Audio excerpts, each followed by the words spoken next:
Shalom. A reflection on Juneteenth. This week, New York's governor issued an executive order leading to, of all things, a change in liturgical worship in Armenian. Earlier in the week, Governor Andrew Cuomo issued an executive order recognizing Juneteenth as a holiday for state employees in recognition of the official emancipation of African Americans throughout the United States.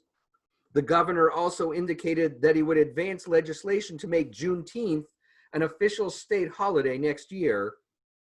As is our custom in our daily worship, on a state or federal holiday, we skip a prayer called Tachanun, a particular petitionary and supplicatory prayer.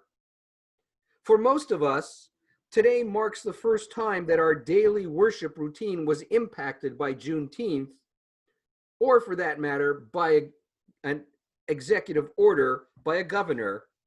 And as such, it presented a unique opportunity to learn more about the day and its meaning.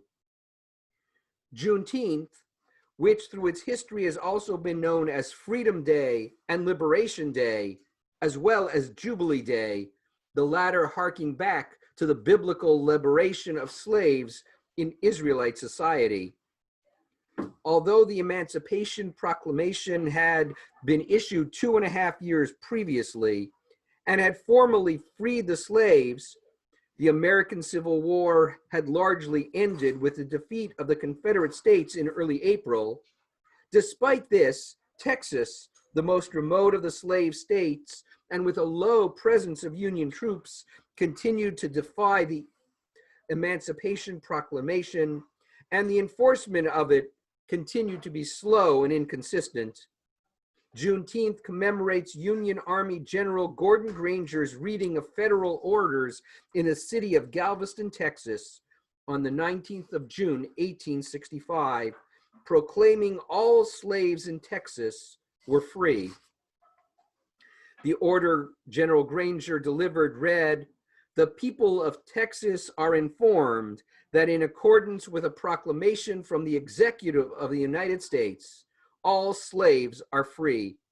This involves an absolute equality of rights and rights of property between former masters and slaves, and the connection heretofore existing between them becomes that between employer and free laborer." In the wake of Granger's issuance of this decree, a jubilant celebration broke out in Galveston, and the day became known as Juneteenth, a time to celebrate freedom. Observances of Juneteenth include public readings of the Emancipation Proclamation, the singing of traditional songs such as "Swing Low, Sweet Chariot," and "Lift Every Voice and Sing." In addition, readings of works by noted African American writers such as Ralph Ellison, James Baldwin, and Maya Angelou routinely occur. I share with you a poem by Maya Angelou entitled, "Still I Rise."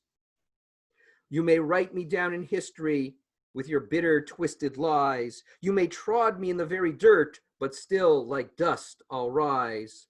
Does my sassiness upset you? Why are you beset with gloom? 'Cause I walk like I've got oil wells pumping in my living room. Just like moons and like suns with a certainty of tides, just like hope springing high, still I'll rise. Did you want to see me broken, bowed head and lowered eyes, shoulders falling down like teardrops, weakened by my soulful cries?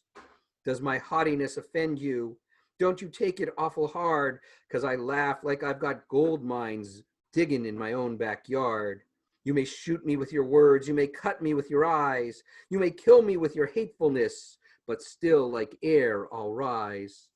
Does my sexiness upset you? Does it come as a surprise that I dance like I've got diamonds at the meeting of my thighs?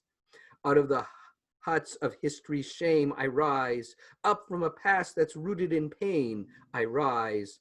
I'm a black ocean leaping and wide, welling and swelling a bear in the tide, leaving behind nights of terror and fear I rise. Into a daybreak that's wondrously clear I rise, bringing the gifts that my ancestors gave. I am the dream and the hopes of the slave. I rise, I rise, I rise. As we enter Shabbat's tranquility, I pray that the dreams of so many in our country as yet unmet will find fruition, and that the sanctity, the solemnity, and the peace of the Sabbath be one that can embrace us all. Shabbat Shalom.